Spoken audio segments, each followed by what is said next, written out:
Good morning, good afternoon, good night. Welcome to my channel again. And today I just have like a really quick pen review. And it's something that like I've been wanting to do for a while, but right now I just felt like doing it. And so I want to review. This is like a long-term use review of this TWSBI Vac700R Iris. And I bought this pen, I want to say it was almost 3-4 years ago. I'll find the date, and there's a video on here of the day that I got it, and it's the initial review. But one of the things I want to talk about when it comes to this pen, particularly, is I use it a lot, right? And I didn't necessarily understand the use case for a pen like this because it was just something that like I got because I loved it, right? And with loving something, with loving something, I didn't want to not have it, if that makes sense, right? And so I got the pen and I use it. But one of the things that I tend to do when I use these pens is I'll use it for a little bit and I'll put it down. But this particular pen, I could not put down. Like, it comes with me nearly everywhere. This is the pen that I carry on a daily basis. And given the price of this pen, it's kind of surprising to me that I carry this pen every single day. But one of the things that I learned as well, and like if you watch the recent short, is that like this pen gets dirty, right? It's really dirty. Like, it's one of those, I've never cleaned this pen. The cap is dirty, and I've only used this Diamond Imperial Purple ink in this particular pen. Like, I've never changed it. I've never used any other ink in this pen other than just this. And I use it in this TWSBI Vac20A bottle, and I feel it because you can get a full fill when you flip it over and you use it like this, right? But I said all that to say this pen has worked extremely well, and the only thing I do not like about this pen is that you cannot post it. You can post it, but it's not a pen that's built to be posted. One of the main things I love about this pen, and one of the main reasons why I use it as much as I do, is like this nib is huge, right? If you look at the size of this nib, right? Like, I'll just put it up here, and like you can see like this nib is massive on this pen, right?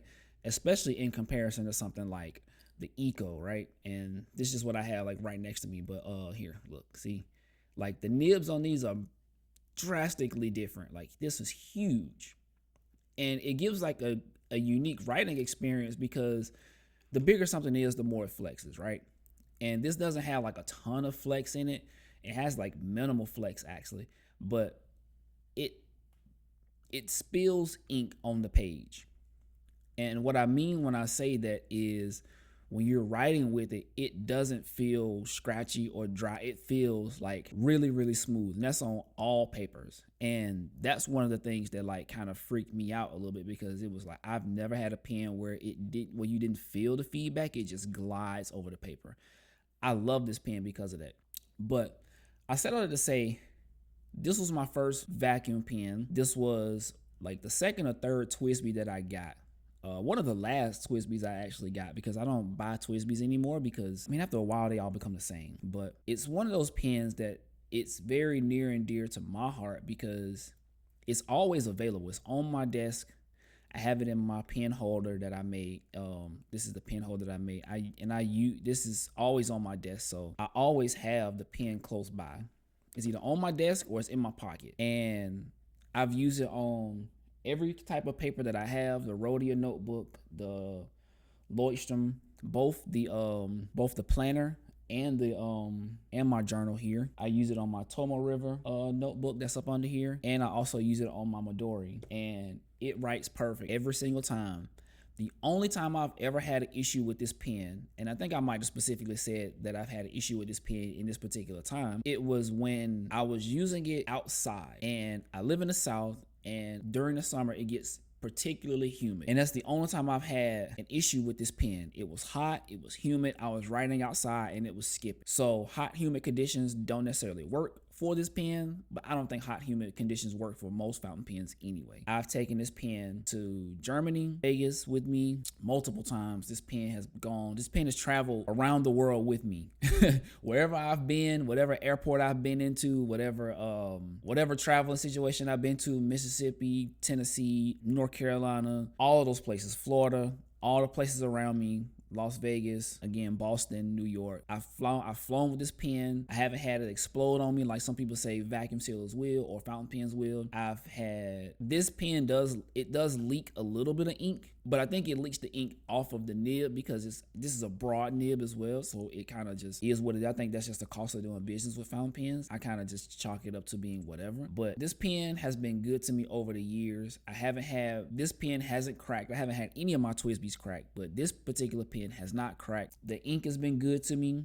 The Diamond Imperial Purple is probably my favorite color of ink. And I had a conversation with a lady about this particular ink, and she asked me, she said, what color ink is this? I was like, it's called Diamond Imperial Purple. She was like, what's so special about it? And I was like, well, for me, I use the Marcus Aurelius quote of don't be dyed purple. I just want to say, if you're looking into buying a TWSBI Vac700R, whether it's the iris, the black, the clear, or any other colorway, I would recommend getting it because after the amount of time that I've owned this pen, I've never had a problem with it. And when I say I've never had a problem with this pen, I have never had a problem with this pen. It'll write with the plunger open. It'll write with the plunger closed. It'll write 99.9% of the conditions, obviously not wet and not extremely humid, but other conditions other than that. And where we write, sitting at a desk, inside an office, inside your room, at your kitchen table, wherever you may write at, it works perfectly. And I would say this is probably one of the better fountain pen purchases I had in my life. Thank you all for watching this video. I really appreciate you guys watching. I really appreciate you guys tuning into these long form videos. I'm trying to get some more stuff out. I have more time to do so. And so I really appreciate you guys watching and tuning in.